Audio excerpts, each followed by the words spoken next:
Good day mga manang and good day sa tanan dili mga manang dinha guys.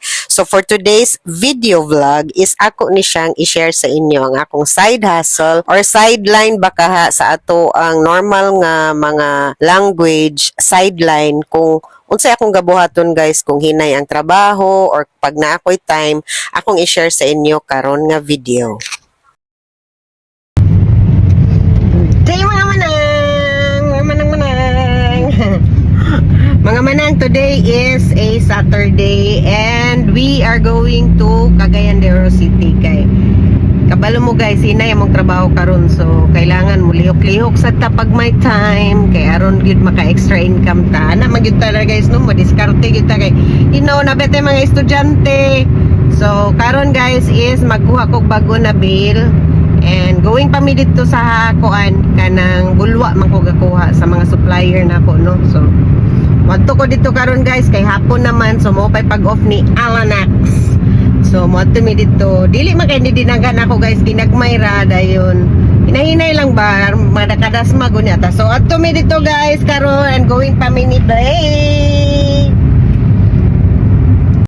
So kani nga time guys is naana sa mga 4:30 in the afternoon and going na mi dito sa Bulwa. So napami diha sa dalan guys. Actually guys dugay na gyud ko ani nga kanang gamay nga business lang guys no. Nag-start ko ani is na sa mga 2018 gyud to guys to be exact ana nga to. Naka-remember ko ani guys is nag-start ko is nagpalit lang gyud ko ato og select lang sa testing lang sa guys ba kung mahalin ba or unsay mga kanang stocks nga pwede na to ibaligya nga kusog mahalin kay wala pa pud ta kabalo guys kung muginan siya bata or malugi bata unsay buhaton sa mga stocks nga dili mahalin. So mo pod na akong gi-consider risky gid baya guys ang mag-ukay-ukay ka og negosyo kay ngano guys labaw na og bill ang imong kuhaon guys daghan manggod mga stocks or mga bill lain-lain manggod ay Korea na Japan na US then ato nga time guys is wala pag yung ko'y idea kung unsay sulod ana mga bill na ba na siya mga damages and unsay atong mga kailangan nato mabaw-an ana nga bill kung Korea siya unsay i-consider kung US siya sakto ba ning presyo or makaginansya ba ta mahalin ba pud ka ha.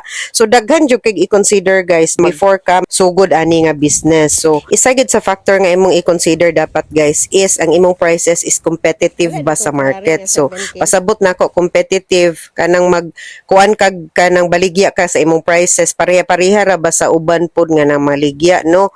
Then ang quality pod ba ka worth it pod ba ka ana nga presyo. So di ba ka ta maulawan. So mo gyud na number 1 nga gipang consider nako guys. It takes time and effort gyud guys para ani nga negosyo kay inani guys ako na siyang gi-open dayon. So dili ba yan na ingon guys nga pila lang isa lang ka oras nimo mahuman imo pa nang equality check guys kung okay ba gyud ng mga stocks nga imong napalit no kay naman gyud na dili kalikayan guys na mga damages. So na mga gisi ang uban na hugaw dahil ang uban na mga basta na mga problema nga mga flaws i-consider na nimo. So isa-isaho na nimo kuha ayo tan-aw dayon inani guys o nga bill mga blouses man ang mga t-shirts man so dapat nani siya sa mga 300 plus kapin nga mga kanang pieces. So daghan gyud kaayo. So para sa ako guys is passion gyud nako ang mamaligya guys no. So medyo baga-baga ang puntag dagway. So mo nang ganahan baya gyud ko mag live guys. So mo nang ako na lang gisakyan ang akong pagka og dagway guys ba mo nang maligya na lang ko online. So pero kani bitaw guys malipay baya kung mawala akong stress ani. Para sa ako stress reliever ba ning mamaligya ko. So mo nang kung walay trabaho guys malipay pod ko nga ma-share na ko akong mga baligya sa uban ug malipay pod ko nga akong mga customers kanang satisfied pod bitaw sila guys sa ilang napalit worth it pud sa presyo nga imong gibaligya sa ilaha. Malipay gyud ko ana guys kanang oy manang gwapa baya to oy manang okay ra baya tong presyo kanang mga inana bitaw nga mga appreciation guys dako kay nag-value para sa ako. So sa akong mga customers ug mahimong customers pa guys salamat kaayo and welcome sa ato ang ukay-ukay business. Salamat sa pagtanaw. Bye bye.